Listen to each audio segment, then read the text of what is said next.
This is the Truth Network. Away out here, they got a name for rain and wind and fire. The rain is Tess, the fire's Joe, and they call the wind Mariah.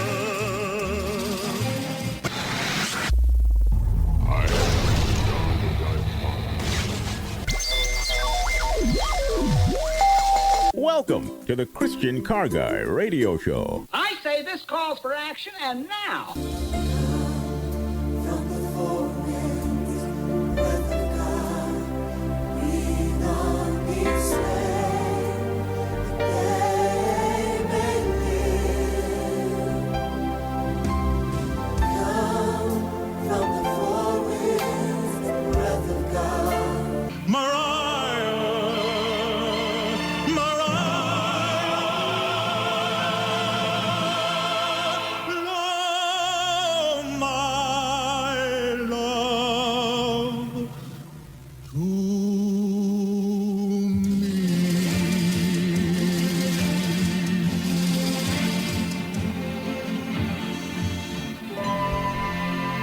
The Fantastic Four today on the Christian Car Guy Show.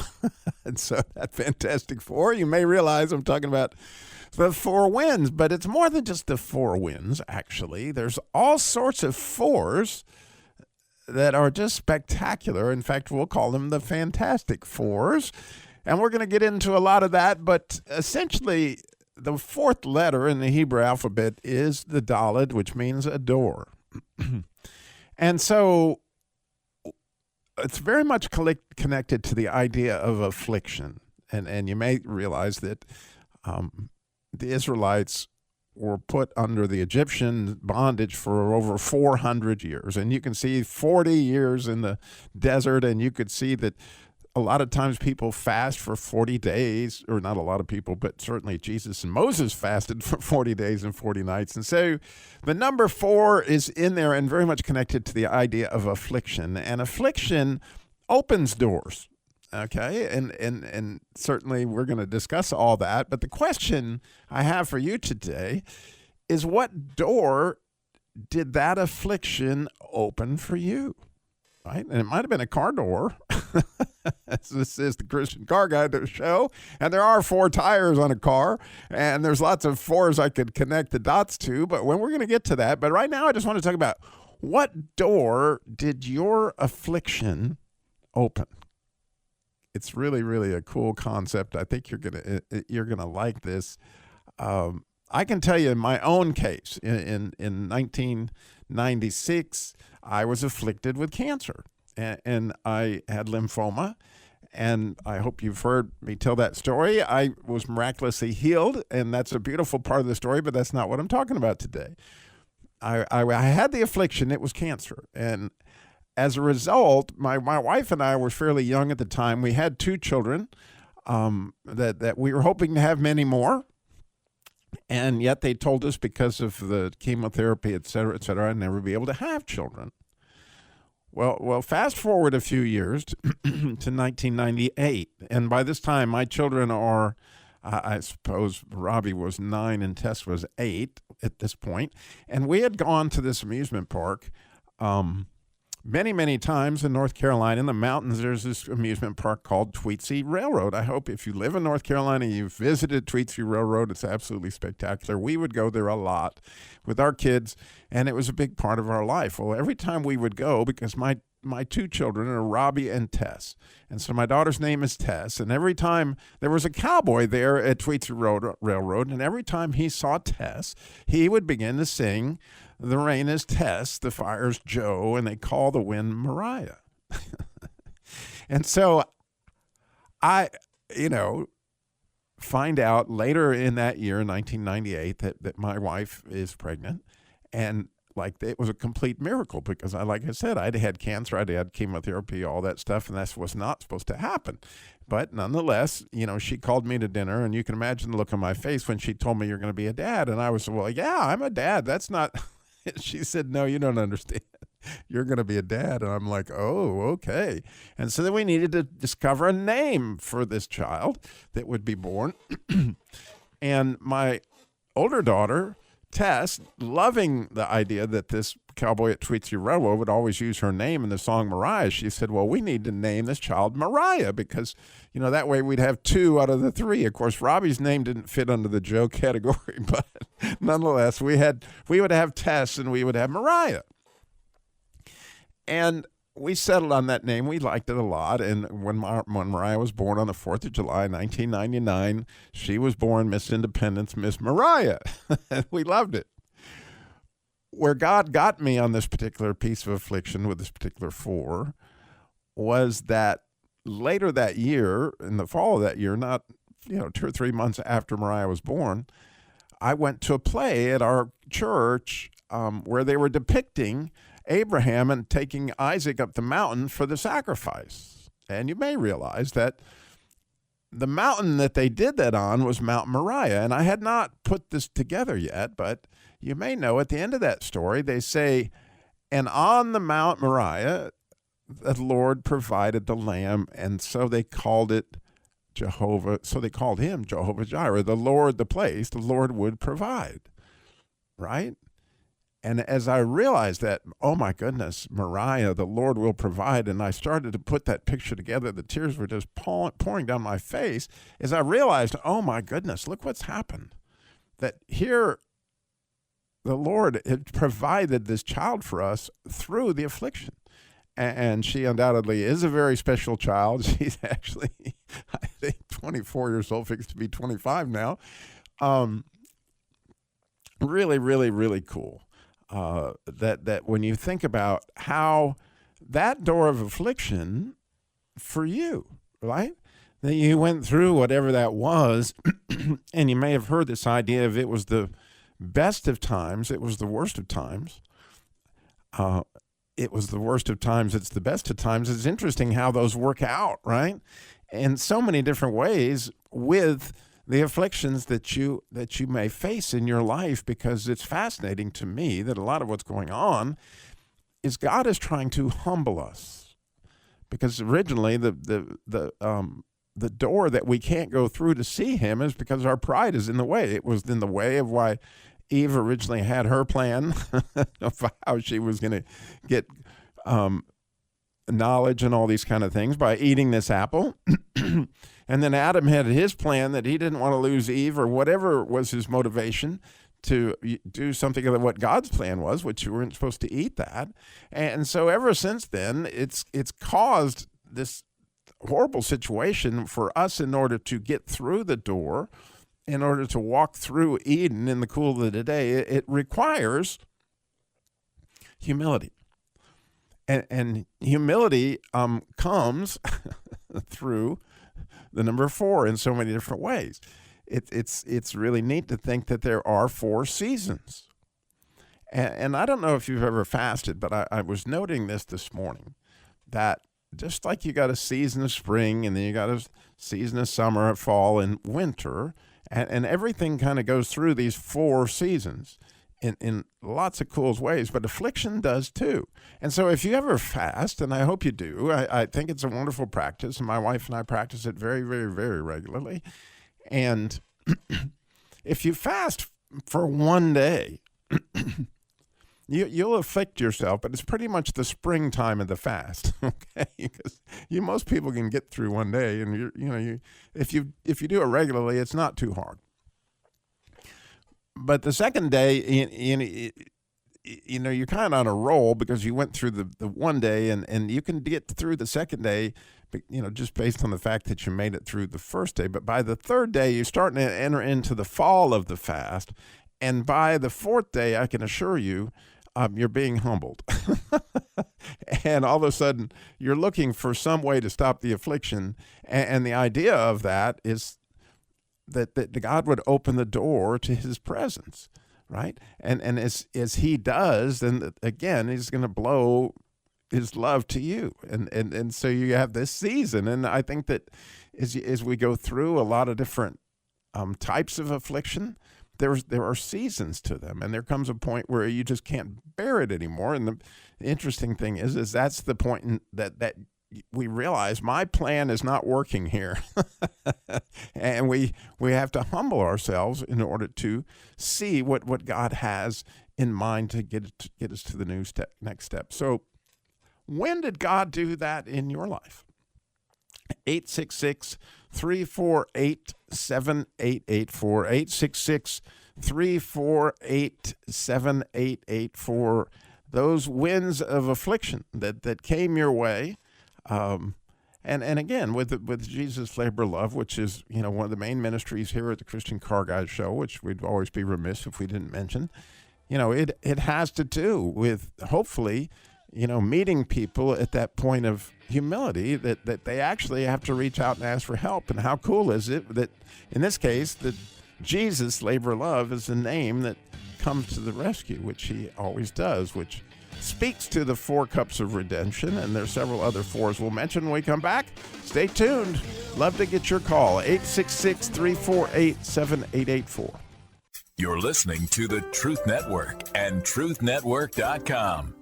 The rain is Tess, the fire is Joe, and they call the wind Mariah. Blow my love to me.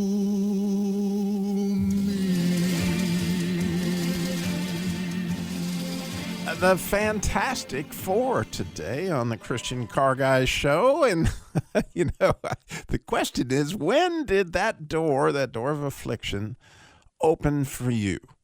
That you could see on the other side of that door was Jesus, right? As Jesus actually is the door, and they put the blood over the door there in Exodus. That was the Passover sign, right? And it's an amazing thing that there are 4 cups of redemption, and Jesus made mention of them in the Last Supper, which they did a beautiful job of The Chosen of illustrating all that. It's absolutely gorgeous if to see that final episode there of The Chosen, of the Last Supper one, I'm saying. But nonetheless, those 4 cups at a Passover Seder and these 4 stages of redemption is number 1, and I hope you've experienced these with the door that your affliction opened. It is, I will rescue you.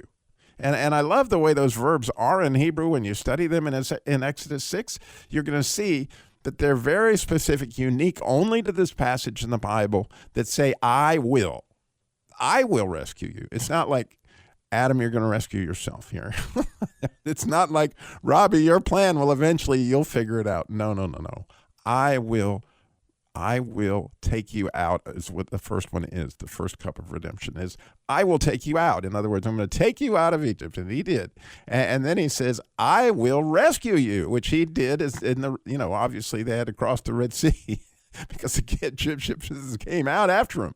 And once again, it's I will. It's not Robbie, you will. It is I will rescue you. That's after he's taken you out. Then he will rescue you, And it's often, I hosted Land and Rescue for a number of years, and it was really unfortunate. A lot of times they would rescue folks out of human trafficking, whether that was slavery, actual slavery, or it was sex trafficking, whatever the case may be. And unfortunately, many, many, many, many times, in both cases, the people went right back into slavery, or they went because they didn't know what else to do. They went right back because they had been taken out, but they had not been rescued. You may have heard it say that, it took, just whatever period of time to get the Israelites out of Egypt, but it took them 40 years to get Egypt out of them. So, that rescue is absolutely a big part of the equation. And so in your own life, right, when that door opened after, right, the Fantastic Four, the 4 winds, how did that look in your life? 866-348-7884, 866-34-TRUE. So I will take you out. I will rescue you. I love the 3rd cup, which many would think that would be the cup where Jesus instituted, right, the wine as the part of the communion, which he says, I will redeem you, which is what he did on the cross. There it was more than just taking us out, and there it was more than just rescuing us. There he was paying our price, and he did that with his blood. And beautifully, as he says to us, when we take communion, he says, do this. This is a new covenant in my blood. It's not the blood of the old covenant like happened, we talked about last week at Gilgal, where they circumcised. It was their blood. But here he's saying, in my blood, this covenant's in my blood. I'm the one doing it. I will redeem you.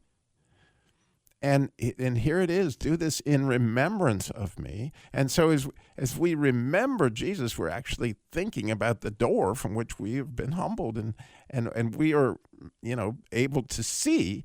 But then that number 4, that fourth one in the winter, once we finally, succumb, whatever that looks like, to death, and that seed's got to get planted in the ground. However you look at it, there's death involved in the idea of sanctification in so many different ways. You got to take up your cross and follow me daily in the winter of the season. But that fourth cup is, I will take you to be my people. But he can't do that if you still are in some way thinking you're in control of your situation. And so, we say all that to say, wait, what does that actually look like practically in your life?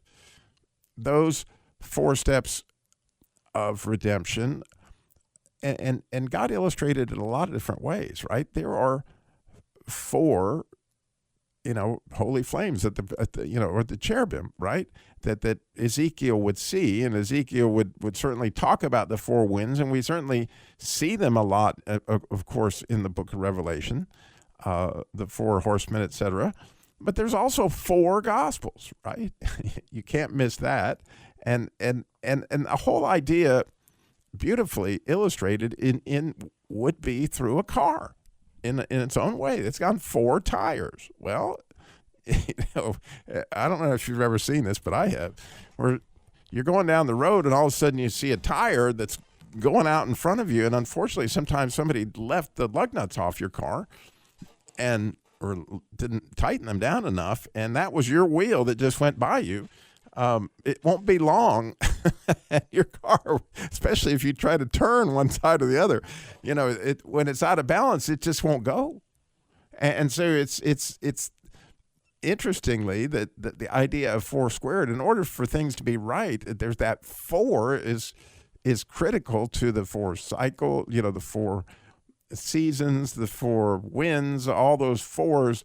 It's an absolutely beautiful picture. And so when you think about that in your own life, it could be, any kind of affliction that you happen to endure, right? A lot of folks, it was illness, like I talked about through my cancer. And for whatever reason, the door that opened for me, the first door that it opened, was I really didn't think I was lovable. And it seemed like I was getting through this test time and time again, that I had, the cancer. And God sent somebody, right, actually came to the dealership where I worked and said that there's somebody here that needs to be healed. And this was Pastor Little. And when he showed up, right, he touched me, laid hands on me, anointed me with oil. And the following Monday, I didn't have any tumors, right? That was the original one. But, wow, I got to see that God loved me because obviously he sent this rescuer. But a few months later, I was crushed by a Jeep. And I talk about affliction, and I got a chance to see another one of those doors, and we'll get to that when we come back. But I would love to hear your story. We listen to the Truth Network. You're listening to the Truth Network and truthnetwork.com. The rain is Tess, the fire is Joe, and they call the wind Mariah. Blow my love to me.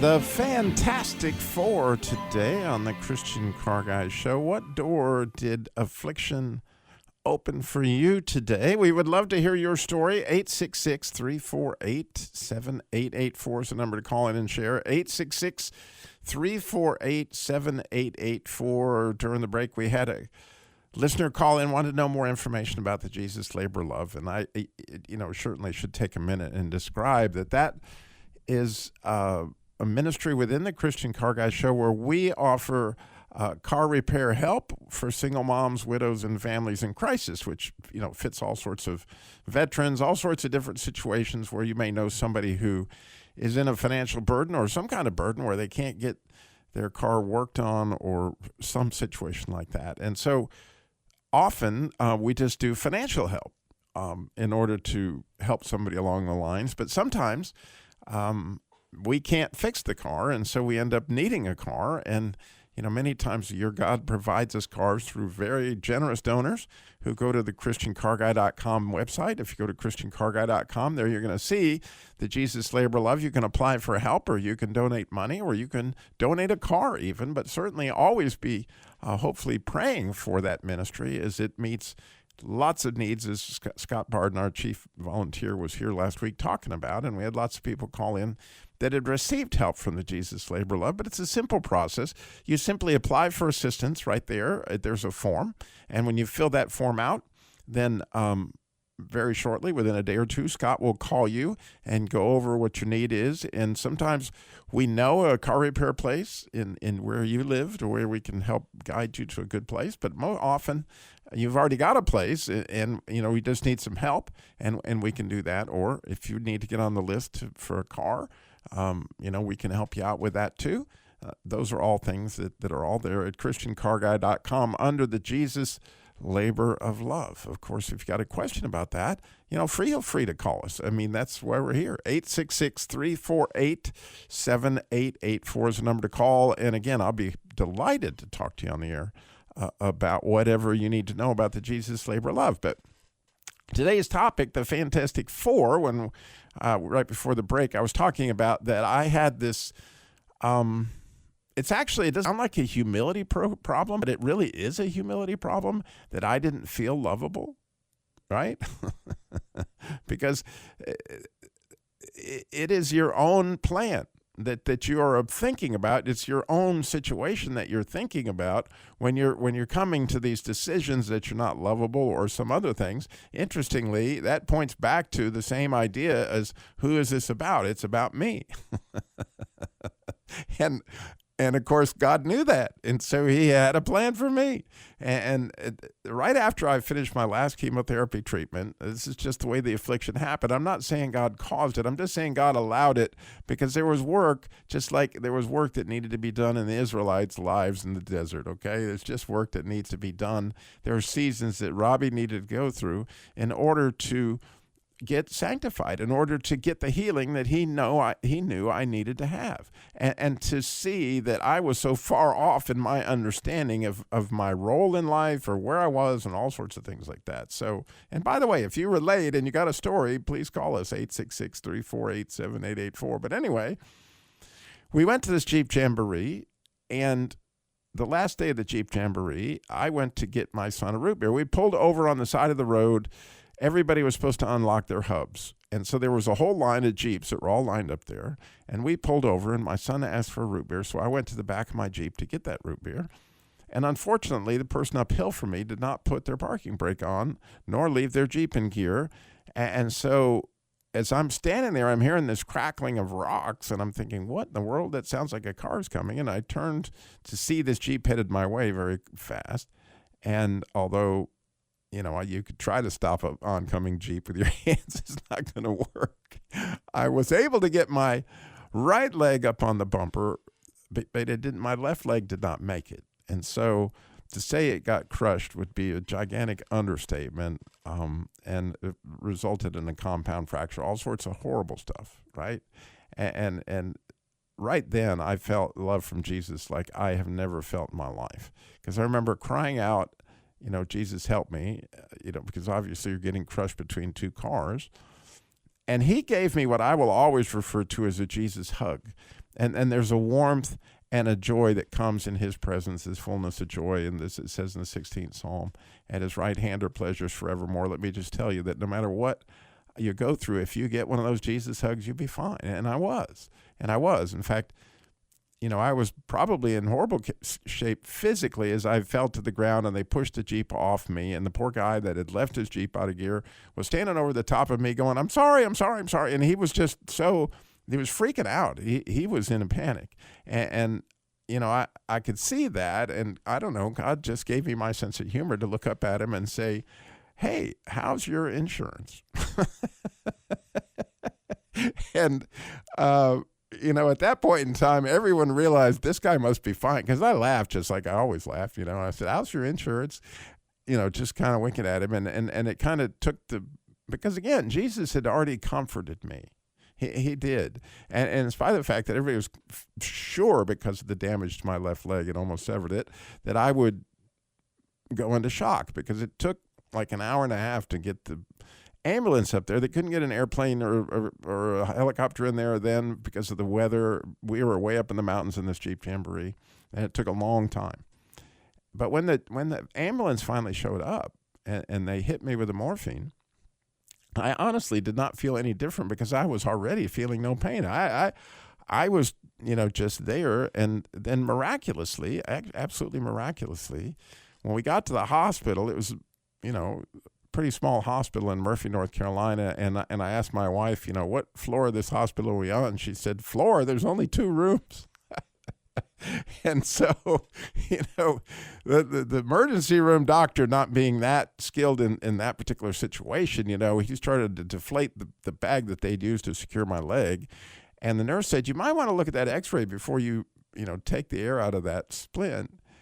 And she said, as a matter of fact, there was a Navy surgeon that was in here yesterday, left his card. He said, if we had any real traumas come in, that he would be delighted to come in and help.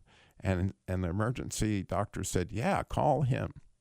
Well, the truth is, that Navy surgeon that God provided, there's no doubt in my mind, he came in and he had a vision, believe me. He knew exactly what he was doing. And he immediately said, Mr. Dillmore, when was the last time you ate? You're fixing to go into surgery. And nurse started him on this, that, and the other, and off he went to save my leg. And it was a miraculous thing. Later, the doctors at Baptist Hospital, when I got there, said, I don't know how this man did this with the tools that he had, because he didn't have the tools we have here at Baptist. He saved your leg, and I'm sure he did.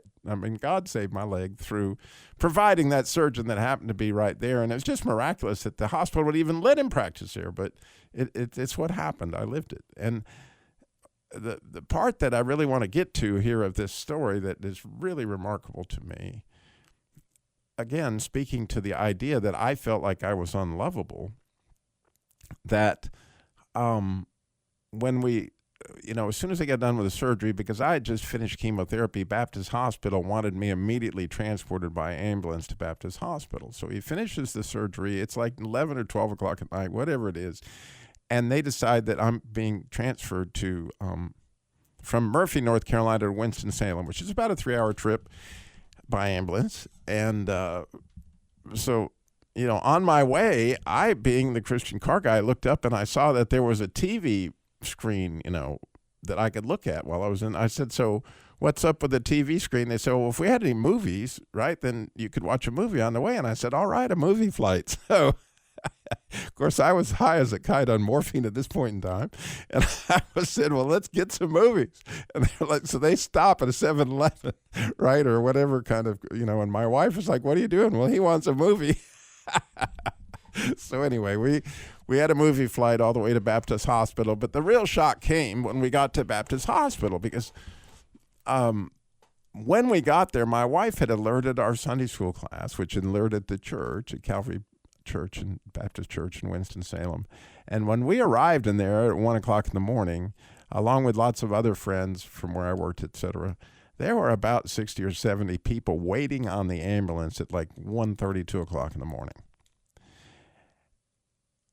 Right? Remember what I told you? I wasn't sure I was lovable. But when you see all these people come out, all these people praying, all these people there, and I'll never, ever, ever, as long as I ever live, forget the nurse who looked at me and she said, what are all these people doing here? And I said, I said, those are my people in my Sunday school class, my friends from work, etc. She goes, man, that Calvary Baptist Church must be something, because when one of you show up, you bring a crowd. And the testimony of that is, oh my goodness, God's church is there to show you He loves you. And we'll be back. How about your story? 866-348-7888. You're listening to the Truth Network and truthnetwork.com. The rain is Tess, the fire is Joe, and they call the wind Mariah. Blow my love to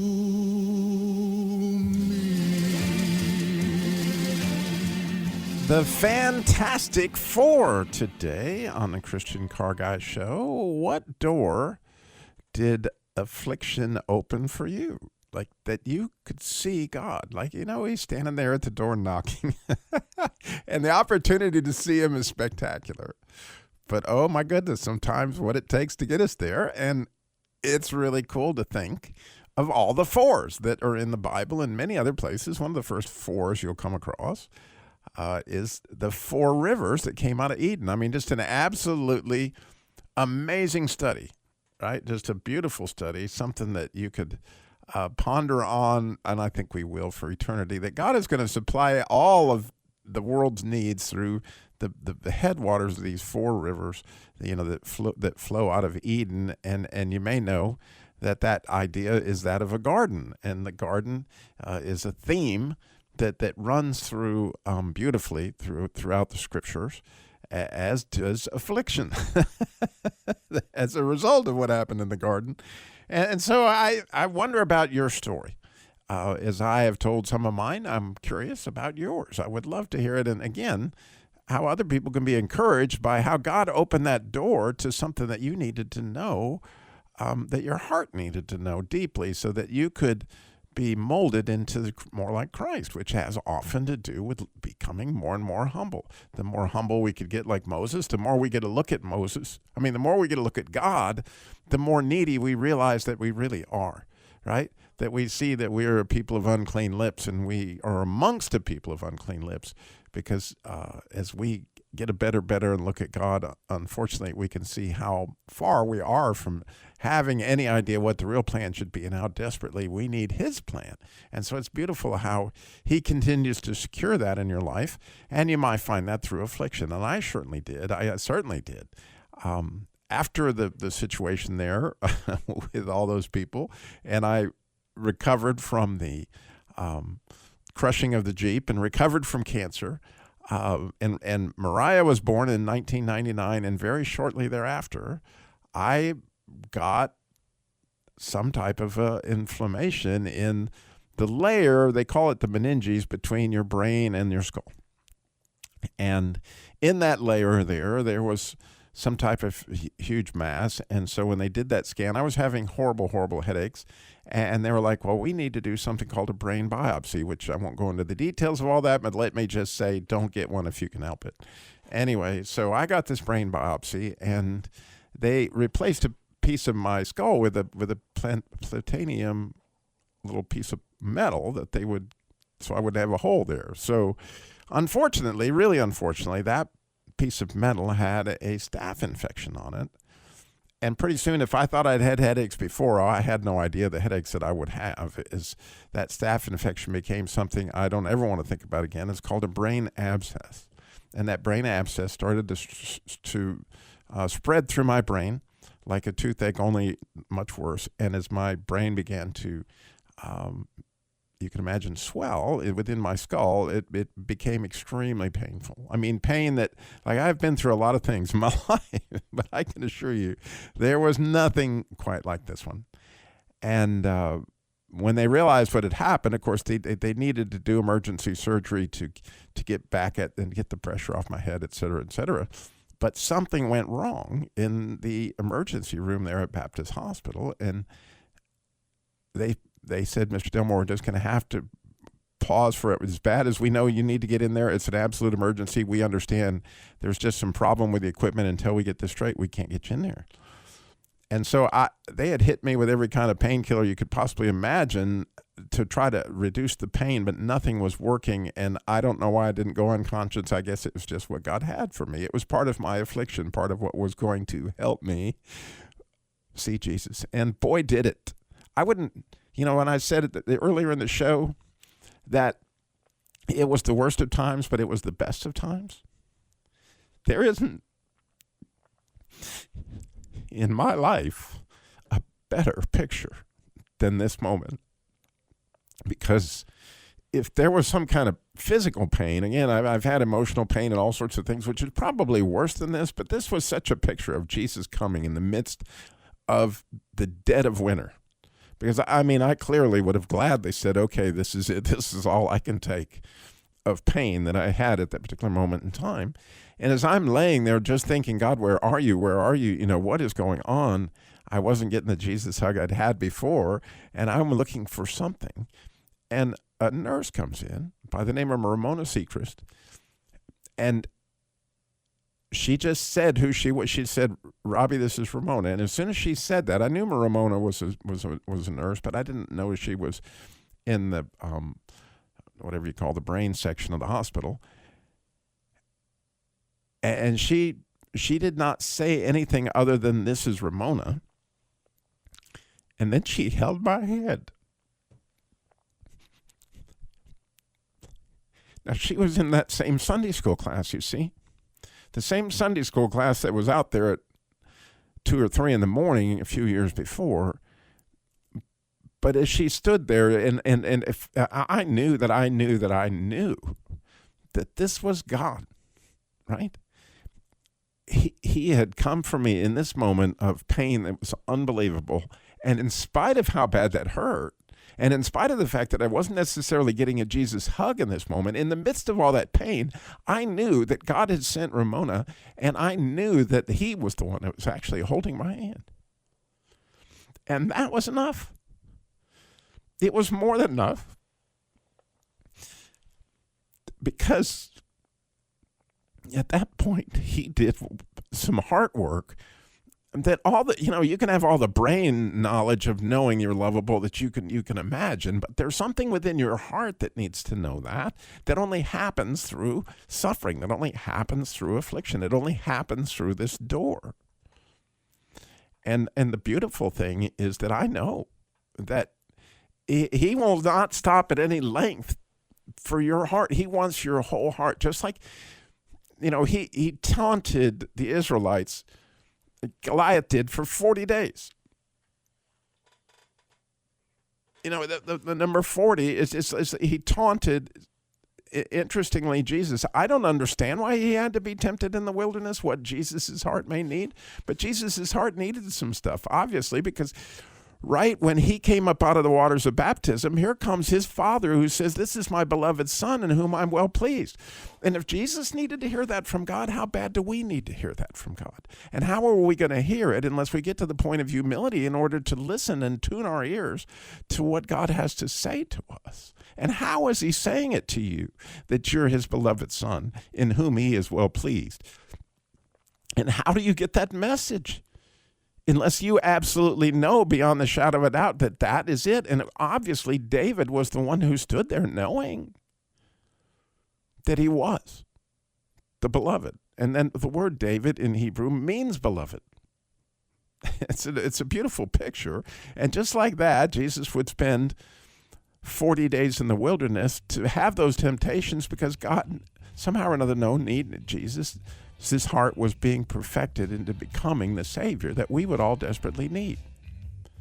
And so I hope you can see how fantastic the 4 really is. I know that I've seen a better picture of it as God has unveiled it in my life. He is providing through the 4 winds, through the 4 Gospels, certainly in so many different ways. I hope you see that. I hope you trust in him closer today as a result of this show. I hope you go to ChristianCarGuy.com and check out those different posts, but clearly the Jesus Labor of Love there for people that are being afflicted and would love to get a hand from Jesus. That's what that's for, ChristianCarGuy.com. In the meantime, remember, slow down. Jesus walked to everywhere he went and got it all done in 33 years. Thank you for listening.